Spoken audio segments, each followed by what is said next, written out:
데살로니가후서 3장 6절에서 12절 말씀 봉독할 때에 주께서 성경에 명하신 바를 따라 주의 말씀 잘 받는 표로 크게 아멘합니다. 봉독합니다. 형제들아, 우리 주 예수 그리스도의 이름으로 너희를 명하노니 게으르게 행하고 우리에게서 받은 전통대로 행하지 아니하는 모든 형제에게서 떠나라.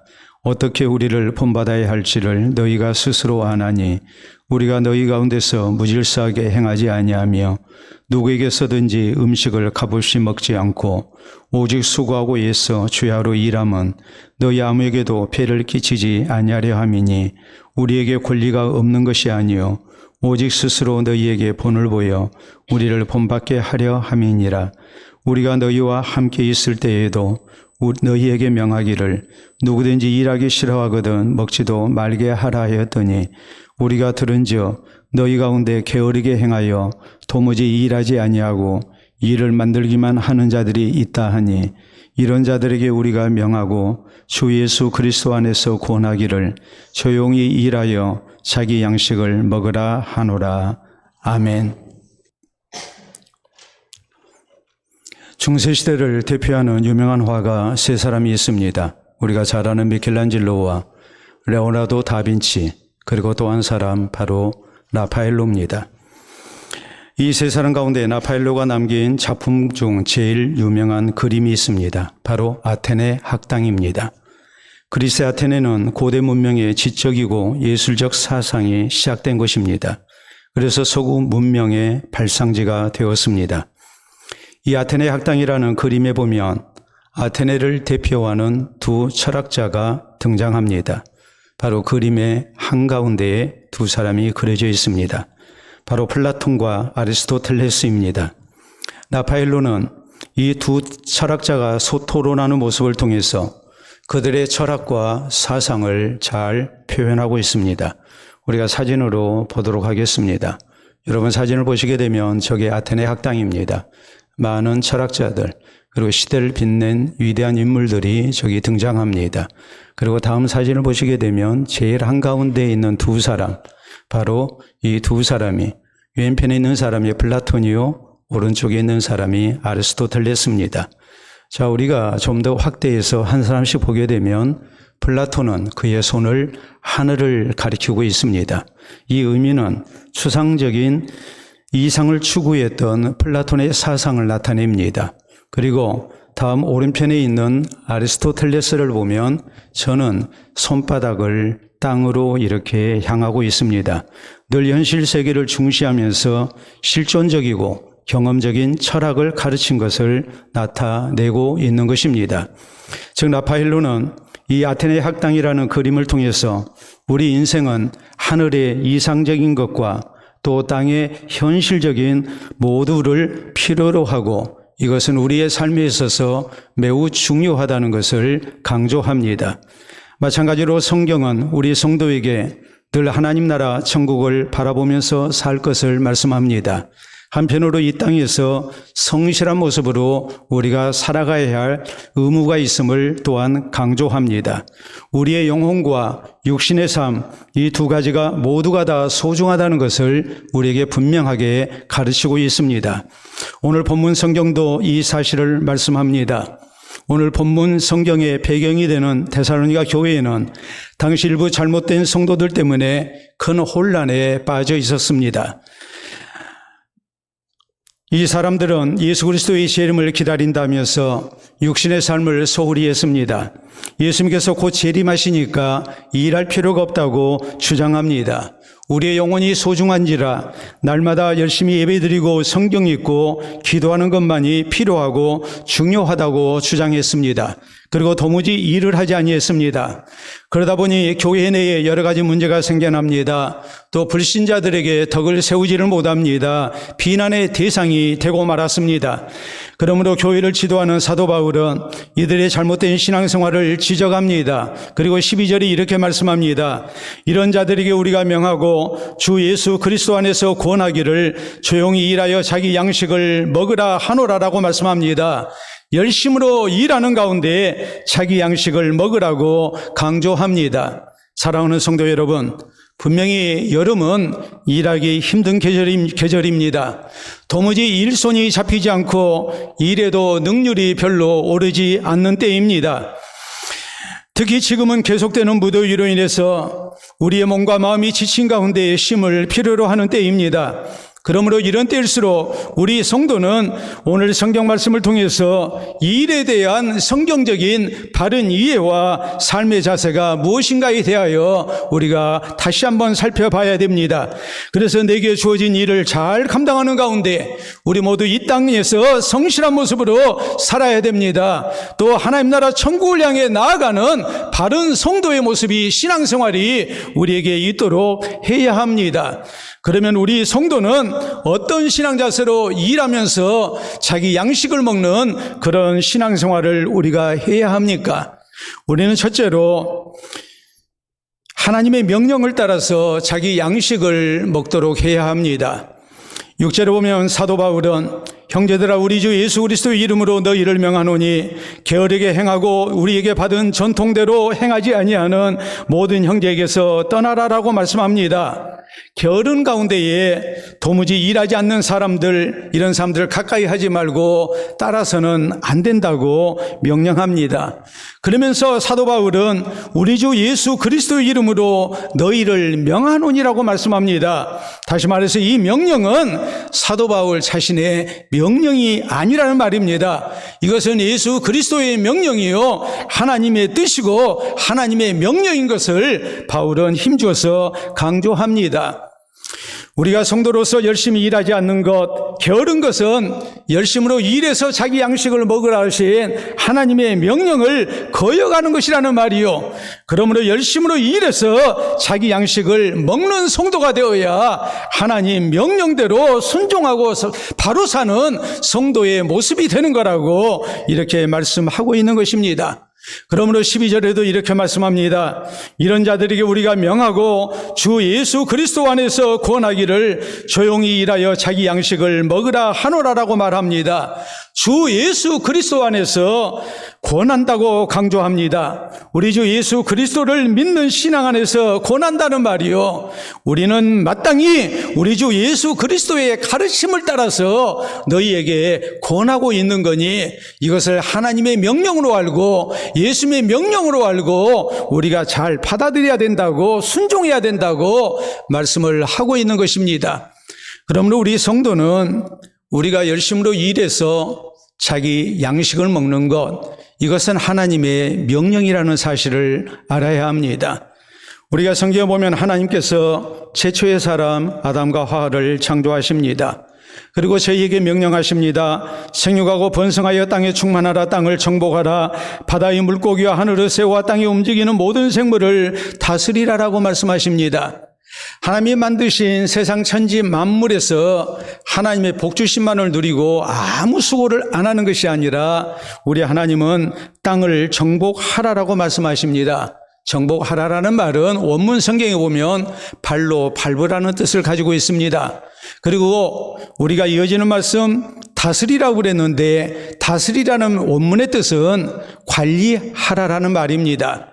하나님이 만드신 창조 세계를 이제 잘 관리하고 또 저희를 잘 돌보는 가운데 하나님이 원래 창조하신 모습 그대로 유지해 나가는 사명을 아담과 하와에게 주신 것입니다. 그러므로 열심으로 일해야 했습니다. 열심으로 수고해야 했습니다.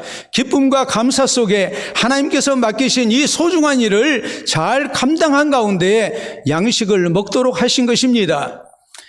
그런데 아담과 하와가 범죄합니다. 하나님의 징벌을 당합니다. 하나님께서 이렇게 말씀하십니다. 반드시 너희는 죽게 될 것이다. 죽는 날까지 우리가 뭐 해야 되는가?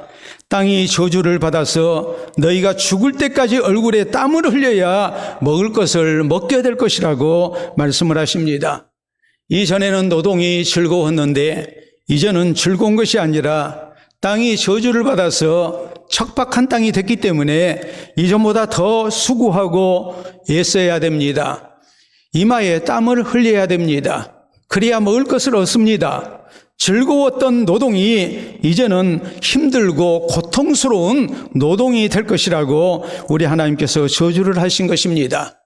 그러므로 우리가 일하는 것은 범죄하기 이전이나 범죄한 이후에나 동일합니다. 일해야 먹게 하셨습니다. 문제는 즐거움으로 노동하는가 아니면 이것을 고통 속에 노동하는가의 차이일 뿐입니다. 특별히 우리 하나님께서는 십계명 가운데 제4계명에 이렇게 말씀하십니다. 엿새 동안은 내 모든 일을 힘써 행하고 안식일을 기억하여 거룩히 지키라고 했습니다. 우리가 안식일을 지키는 것, 주일을 지키는 것, 그리고 우리가 하나님 앞에 영광을 돌려드리고 우리 하나님을 예배드리는 것 참으로 소중합니다. 해야 할 일입니다.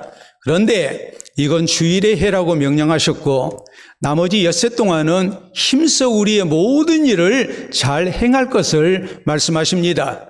하나님을 향한 경건생활과 또 우리에게 주어진 본분을 따라서 우리가 열심으로 수고하고 일하는 것을 같이 두 가지 모두를 다 잘하라고 우리 하나님께서는 명령하신 것입니다. 우리 예수님께서도 요한복음 5장 17절에 보면 내 아버지께서 이제까지 일하시니 나도 일한다라고 말씀하셨습니다. 우리 예수님께서 하나님의 기적으로만 구원사역을 이루신 게 아닙니다. 열심으로 전도하셨습니다. 천국 복음을 전하시고 가르치셨습니다.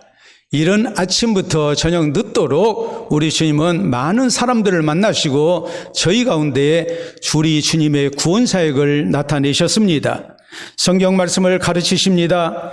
병자와 장애인들을 치유하십니다. 마지막에는 십자가의 죽음을 맛보시고 부활하셔서 우리를 구원의 길로 인도하셨습니다. 열심히 일하시는 가운데 생명구원의 역사를 나타내신 것입니다. 아무 일도 하지 않고서 구원 역사를 이루신 것이 결코 아니라는 것을 우리가 잊어서는 안 됩니다. 중세시대에 가장 예수님의 영성을 닮은 제자로 인정받는 사람이 있습니다. 바로 프랜시스입니다. 이 프랜시스는 수도원을 세우고 제자들을 양육했습니다.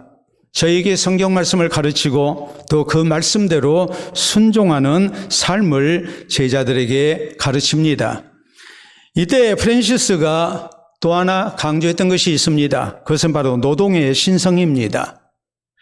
예배드리고 기도하는 것만 신성한 것이 아닙니다.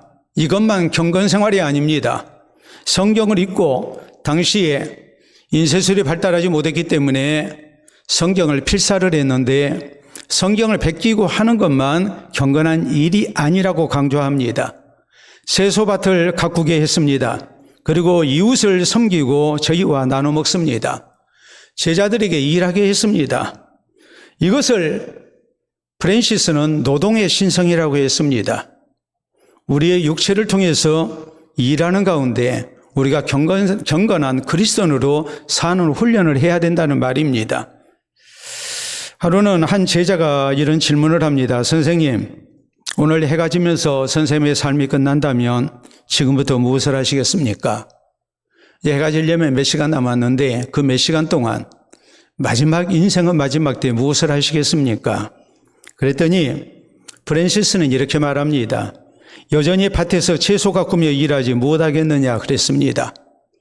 꼭 하나님께 마지막 예배를 드리고 찬송하고 기도 드리는 것만이 신성하고 경건한 모습이 아니라는 말입니다. 내 건강이 허락하는 한 그 순간까지 열심히 일하며 자기 양식을 먹는 것, 이것도 거룩한 일이라는 말이요. 우리 그리스도인이 추구해야 할 경건의 모습인 것을 강조합니다. 그러므로 신실한 그리스도인으로 한 시대 귀하게 쓰임을 받았던 영국의 또 미국의 청교도들은 노동의 신성을 믿었습니다. 열심히 일해야 하나님의 명령에 순종하는 것이요 하나님 뜻대로 사는 것이라고 강조하고 실천했습니다. 그러므로 사랑하는 성도 여러분, 우리 성도도 노동의 신성을 믿어야 됩니다. 열심히 일해서 자기 양식을 먹는 것이 하나님의 명령이요 하나님의 뜻인 것을 잊어서는 안 됩니다. 그리고 이 하나님의 명령에 순종해야 됩니다. 우리는 그리스도인으로서 누구보다도 열심히 일해야 됩니다. 놀고 먹고 자는 사람이 돼서는 안 됩니다. 열심히 일하는 그리스도인이 되어야 됩니다. 우리의 일터에서의 경건 생활이 우리에게 분명히 있어야 됩니다. 그래서 하나님의 명령에 순종하는 가운데 자기 양식을 먹는 경건한 그리스도인들이 될 수 있기를 바랍니다. 두 번째로, 우리 성도는 자기 양식을 먹기 위해서 성실한 모습으로 자기 일을 잘 해야 합니다. 바울은 10절에 말씀합니다. 우리가 너희와 함께 있을 때에도 너희에게 명하기를 누구든지 일하기 싫어하거든 먹지도 말게 하라 하였더니, 이어진 11절 12절에 보면 우리가 들은즉 너희 가운데 게으르게 행하여 도무지 일하지 아니하고 일을 만들기만 하는 자들이 있다 하니, 이런 자들에게 우리가 명하고 주 예수 그리스도 안에서 권하기를 조용히 일하여 자기 양식을 먹으라 하노라라고 말씀합니다. 분명히 열심으로 일한 가운데 자기 양식을 먹여야 되는데, 또 본을 보였음에도 불구하고 그것을 본받지 아니하고 일하지 아니하고 도리어 일만 만들어내는 잘못된 무리들이 있다고 이렇게 지적합니다. 그리고서 말합니다. 조용히 일하여 자기 양식을 먹으라.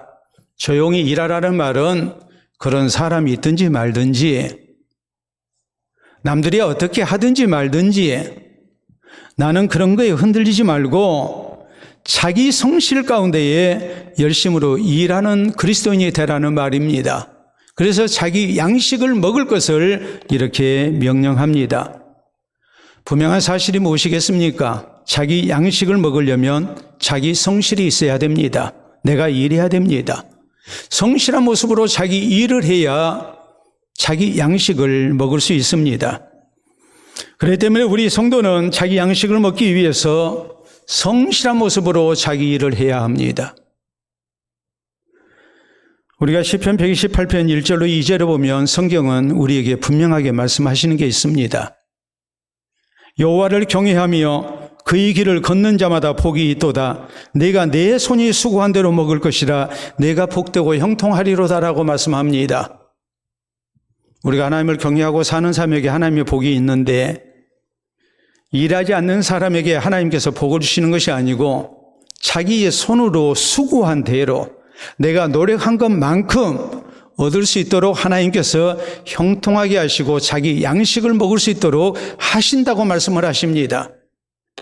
잠언 10장 4절에 보면 손을 게으르게 놀리는 자는 가난하게 되고 손이 부지런하는 자는 부하게 되느니라라고 말씀합니다.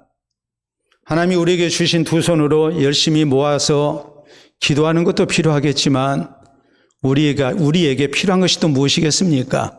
이 두 손을 부지런히 놀려야 됩니다. 부지런히 일해야 됩니다. 성실한 모습으로 일해야 하나님께서 우리의 기도의 응답도 하시는 것이고 우리 손으로 거두게 하시는 것이고 자기 양식을 먹을 수 있도록 허락하시는 법입니다. 우리 하나님께서 믿음의 조상 야곱에게 놀라운 복을 약속을 하셨습니다. 네가 어디로 가든지 내가 너와 함께하고 너를 형통하게 해주겠다. 너와 내 자손을 복되게 해주겠다. 천하 만민이 너와 내 자손을 인하여 복을 누리게 될 것이라고 말씀하십니다.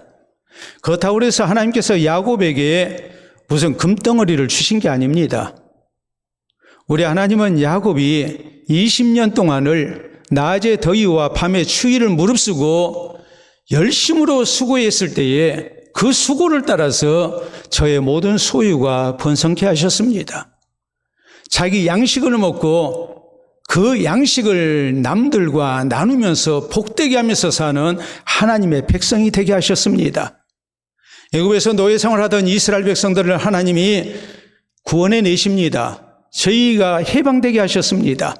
하나님이 약속하신 가나안 땅 가기까지 저희가 40년 광야 생활을 할 때에 저희가 농사 지을 수 없고 먹을 양식이 없기 때문에 하나님께서는 하늘에서 신령한 양식을 주셨습니다. 바로 만나입니다.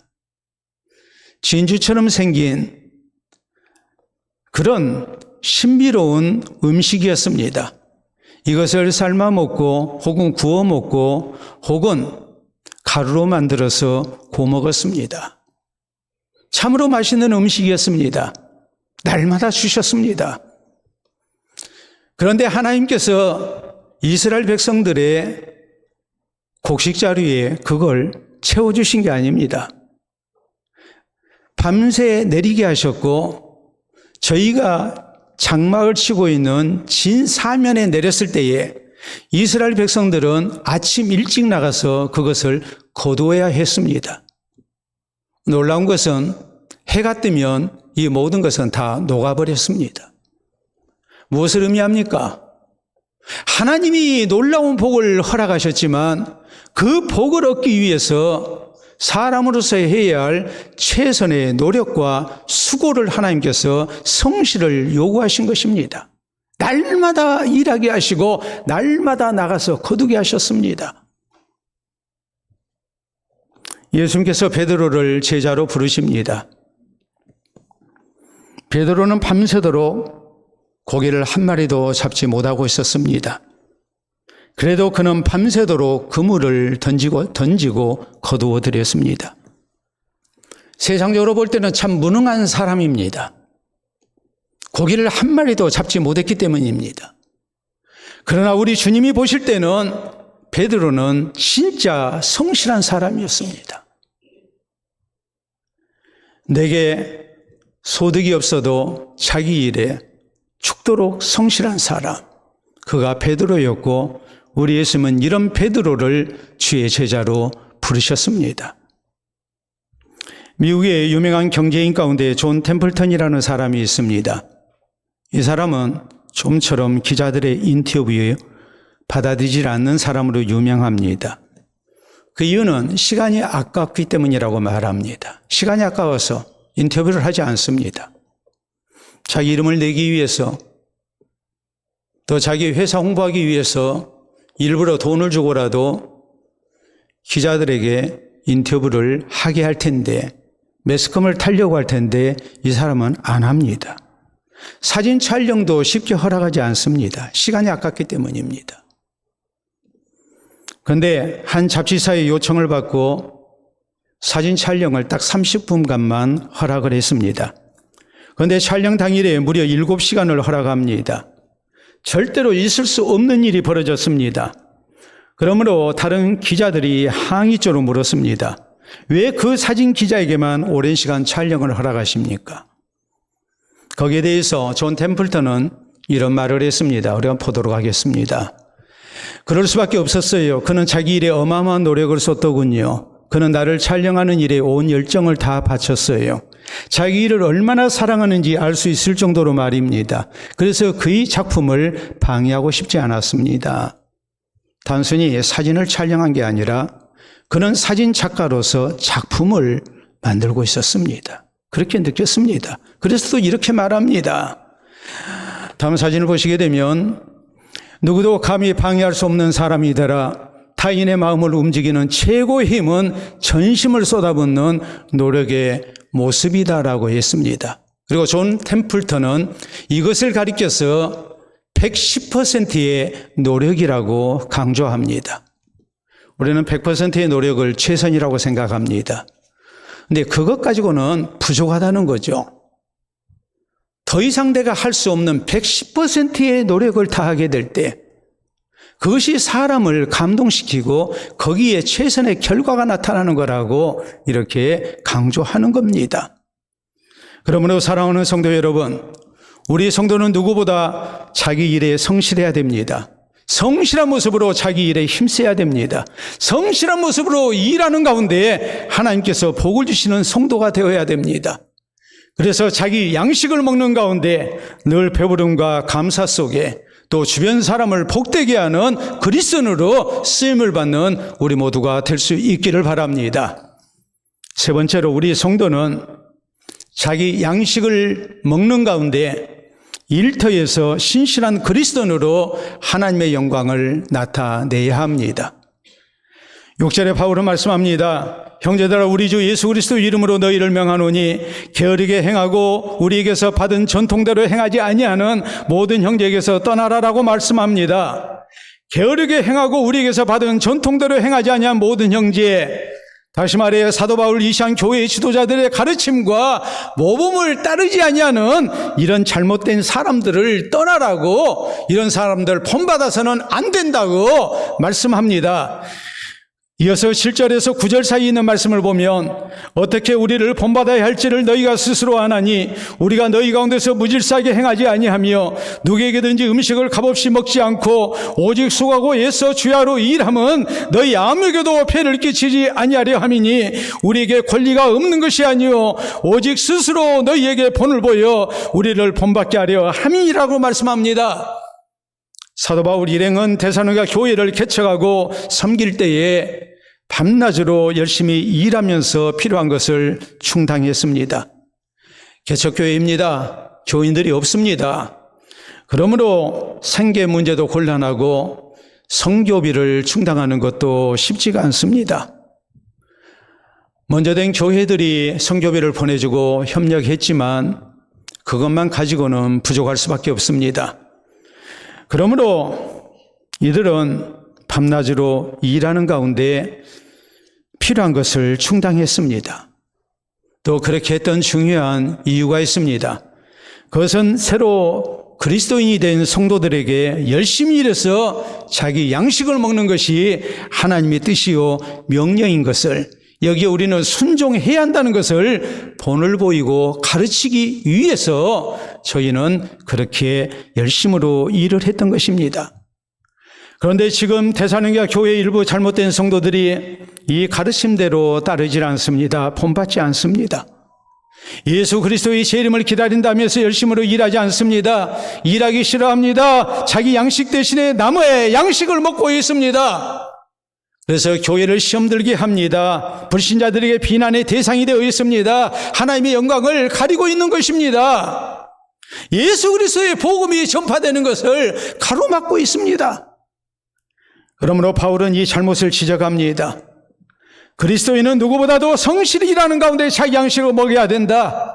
혹시라도 성실치 못해서 우리가 불신자들에게 손가락질 당하고 비난당하고 그리고 하나님 영광을 가리고 주의 복음을 가로막는 일이 있어서는 안 된다고 저희에게 엄중하게 명령합니다.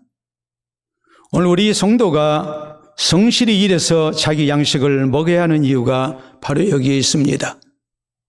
내가 일터에서 어떤 모습으로 일하느냐가 예수 그리스도의 복음을 내가 증거하는 사람이 되는지 가로막는 사람이 되는지 가르기 때문입니다. 하나님의 영광을 나타내는 사람인지 하나님의 영광을 가리는 사람인지 그것을 구분하기 때문입니다. 누구보다도 그리스도인은 일터에서 성실히 일해야 됩니다. 자기 책무를 다해야 됩니다. 직장에 많은 동료들에게 하나님의 복이 되는 사람이 되어야 됩니다. 하나님의 영광을 직장에서 일터에서 드러내야 됩니다. 나의 직장 생활을 통해서 예수 그리스도의 복음이 잘 증거될 수 있도록 우리가 수고해야 됩니다. 나의 일하는 것이 하나님의 영광을 위한 일이라는 것을 우리가 잊어서는 안 됩니다. 꼭 교회에서 우리가 열심으로 모여서 예배드리고 기도하는 것만이, 찬송하는 것만이, 또 하나님 나라 사역에 우리가 동역하는 것만이 하나님의 영광을 나타내는 게 아닙니다. 직장에서 가정에서 일하는 것도 다 하나님의 영광과 관련이 있다는 것을 잊어서는 안 됩니다. 요셉은 형들의 시기와 질투 가운데 17살에 애굽의 노예로 팔려갔습니다. 그는 노예로 생활했지만 불평하지 않고 자기 일을 성실히 잘 감당합니다. 주인이 애굽의 왕인 바로의 경호 대장입니다. 사람을 의심하는 것이 직업인 사람입니다. 그러나 노예 요셉을 온전히 신뢰합니다. 그의 성실을 봤기 때문에, 그의 진실을 봤기 때문에, 진실되게 하나님을 섬기고 하나님이 저에게 같이 하시고 형통케 하신 것을 봤기 때문에, 그래서 먹는 것 빼놓고는 다 맡겨버립니다. 요셉이 억울한 누명을 쓰고 감옥살이를 합니다. 거기서도 그는 성실했습니다. 억울하다고 그는 불평하지 않았습니다. 간수장이 모든 것을 다 맡겨버릴 정도로 그는 인정받았습니다. 나중에 하나님의 복주심으로 애굽의 총리가 됩니다. 변함이 없습니다. 하나님이 주신 지혜를 가지고 국정을 잘 돌보고 성실한 모습으로 수고해서 애굽의 모든 백성들이 먹고 살게 합니다. 그래서 하나님께 영광을 돌렸습니다. 다니엘도 그랬습니다. 나라가 망해서 이방 땅에 포로로 끌려간 청년이었지만 그는 하나님을 경외했고 그가 왕의 총애를 받는 가운데에 그 나라의 총리가 됐음에도 불구하고 그는 부정한 짓을 저지르지 않았습니다. 항상 정직했고 성실했습니다. 뒷조사를 해봐도 아무 흠이 없었습니다. 모범적인 공직자였습니다. 그래서 이방 왕이 백성들과 더불어서 다니엘의 하나님을 찬양하라고 명령을 내릴 정도였습니다. 유명한 종교개혁자 칼뱅은 하나님께서 우리에게 주신 직업은 하나님의 소명이라고 했습니다. 하나님의 나라 건설을 위해서 하나님께서 나를 이 직업 가운데 부르셨다고 강조합니다. 목회자와 선교사만 하나님 나라 건설을 위해서 소명을 받은 것이 아니라고, 우리가 헌신되는 사람 돼서는 안 된다고, 우리의 일터에서 하나님의 소명을 깨닫고 헌신되는 사람이 돼야 된다고 강조합니다. 캐나다 출신으로서 미국 헐리우드에서 활동하고 있는 유명한 배우, 코미디언이 한 사람이 있습니다. 바로 이 사람입니다. 아마 한 번쯤 보셨을 겁니다. 짐 캐리라는 아주 유명한 배우죠. 이 사람이 지난 2014년 한 대학 졸업식에 초청을 받았습니다. 졸업 연설에서 졸업생들에게 사회에 나가서 어떤 모습으로 일을 하고 사회에 공헌해야 될 것인가, 여기에 대해서 이렇게 얘기를 합니다. 나는 배우와 코미디언이라는 내 직업을 하나님의 소명으로 압니다. 나는 이 성직에 지금까지 헌신했습니다. 여러분도 어디에서 무엇을 하든지 하나님의 소명이라 생각하시고 하나님께서 여러분에게 주신 성직에 헌신되시기를 바랍니다. 다른 사람을 섬기는 가운데 하나님께 영광을 돌려드리십시오라고 강조했습니다. 사랑하는 성도 여러분, 우리가 잘 아는 성경 말씀 가운데 골로새 3장 23절로 24절에 이런 말씀이 나옵니다. 무슨 일을 하든지 마음을 다하여 주께 하듯 하고 사람에게 하듯 하지 말라. 이는 기업의 상을 주께 받을 줄 아나니 너희는 주 그리스도를 섬기느니라라고 말씀합니다. 우리가 만나는 고객들, 내가 상대하는 사람들, 주 예수 그리스도를 섬기는 사람으로서 우리가 예수님을 섬기듯이 대해야 된다고 강조합니다. 그만큼 우리의 일터에서의 일은 참으로 소중합니다. 하나님이 주신 소명입니다. 그렇기 때문에 우리 성도는 내가 하는 일이 하나님께 받은 소명이요 하나님의 거룩한 일이라는 것을 잊어서는 안 됩니다. 내 가정에서 일터가 바로 하나님이 계시는 성소라는 것을 잊어서는 안 됩니다. 그리고 이 가정에서 일터에서 우리가 예수 그리스도를 섬기는 성도가 되어야 됩니다. 누구보다도 성실하고 정직해야 됩니다. 직장에 꼭 필요한 신실한 그리스도인으로 우리가 쓰임을 받아야 됩니다.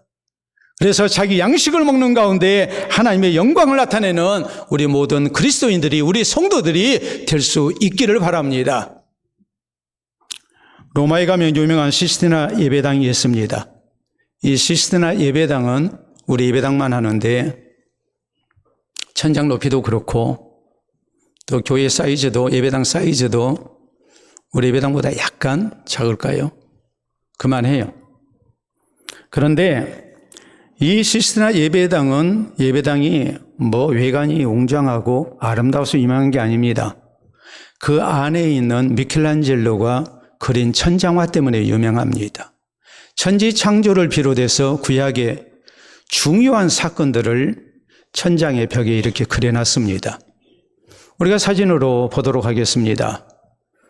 저게 시스티나 예배당의 내부의 모습입니다. 좀 더 확대해서 보면 천장에 저런 그림들이 그려져 있죠.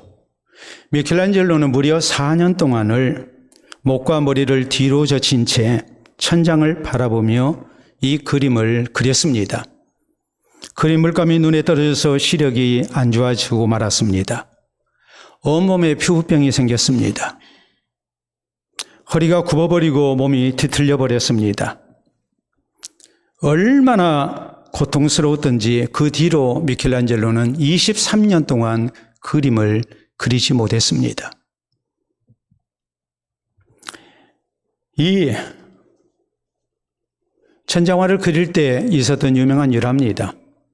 하루는 친구가 찾아와서 미켈란젤로의 그림을 그리는 작업을 구경하게 됐습니다. 구경을 하는데 눕다시피 아주 불편한 자세로 천장 구석에 인물 하나를 조심스럽게 그리고 있었습니다. 이 친구가 생각할 때 참 안타깝고 답답한 생각이 든 겁니다. 그림을 그려놔도 안 보일 것 같습니다. 여러분, 천장 높이가 우리 예배당만이나 하니까 저 구석지에 조그맣게 사람 하나 그려 넣는데 그거 그려놔도 안 보일 것 같아요.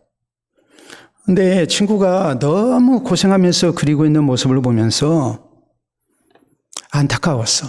또 답답한 생각이 들어서 이보게 지금 그리는 인물은 구석진 곳에 그리기 때문에 잘 보이지 않는데 대충 그리지 자네가 완벽하게 잘 그렸다고 그래서 누가 봐주긴 하겠는가?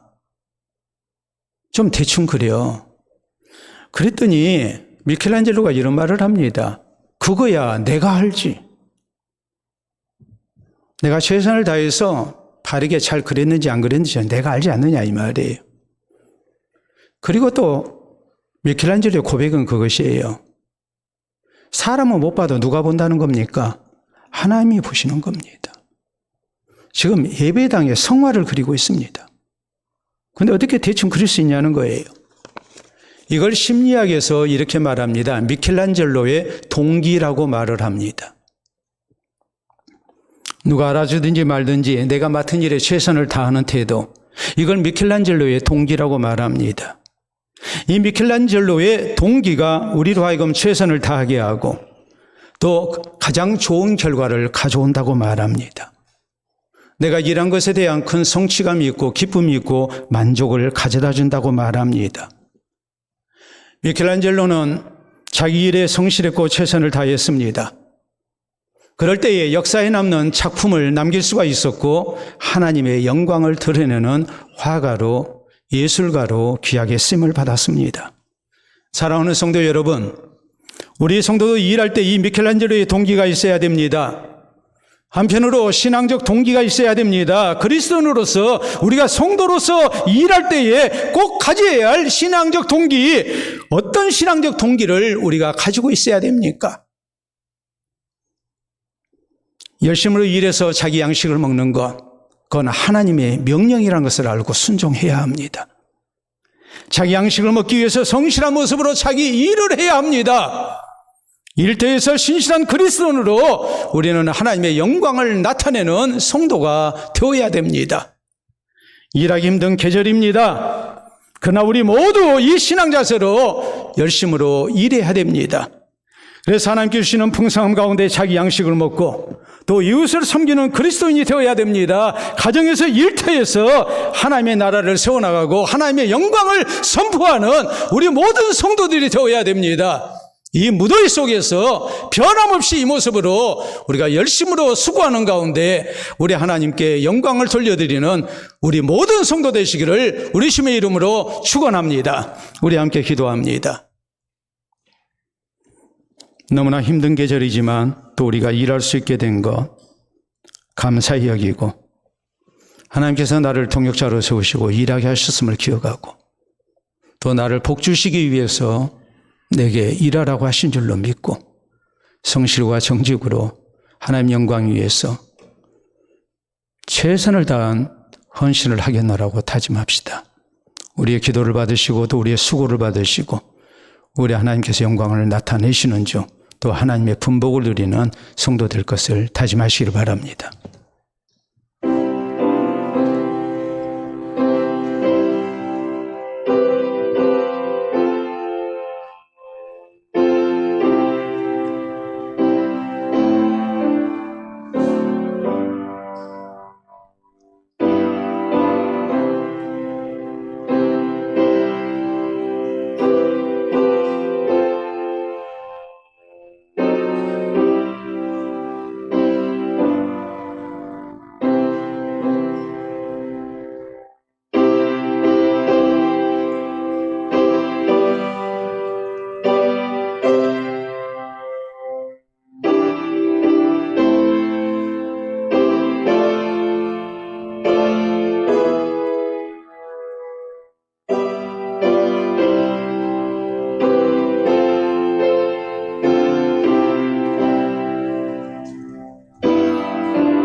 우리의 생명의 주가 되시고 생사복의 주인 되시는 아버지 은혜를 진심으로 감사합니다. 예수 그리스도 안에서 우리의 영혼을 구원하시고 우리의 육신의 삶 가운데서도 하나님께서 먹을 것, 입을 것을 허락해 주시는 중 우리가 세상 가운데 하나님의 분복을 누리며 살 수 있도록 은혜 주시니 감사합니다. 무더운 여름철이지만 우리에게 일할 수 있는 직장을 주시고 또한 건강의 복을 허락하여 주셔서 수고해 주신 것도 감사합니다. 주신 명령을 따라 우리가 열심으로 수고하게 하시고 자기 양식을 먹는데 부족함이 없게 해 주시옵소서. 성실과 정직으로 일하여 직장에 하나님의 복이 되는 사람 되게 하시고 하나님의 영광을 나타내는 우리 모두가 되게 해 주시옵소서.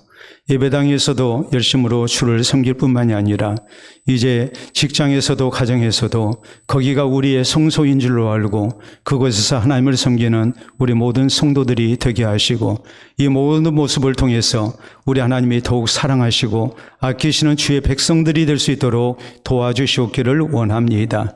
우리의 영혼을 위하여 또 우리의 육신을 위하여 늘 열심으로 신앙생활하게 하시고 또 열심으로 일하게 하셔서 자기 양식을 먹은데 부족함이 없게 하시고 이로 인해서 하나님 앞에 감사하며 기뻐하며 또 많은 이들을 섬길 수 있는 아름다운 경제적 여유까지 누릴 수 있도록 주님께서 은총을 더하여 주시옵소서.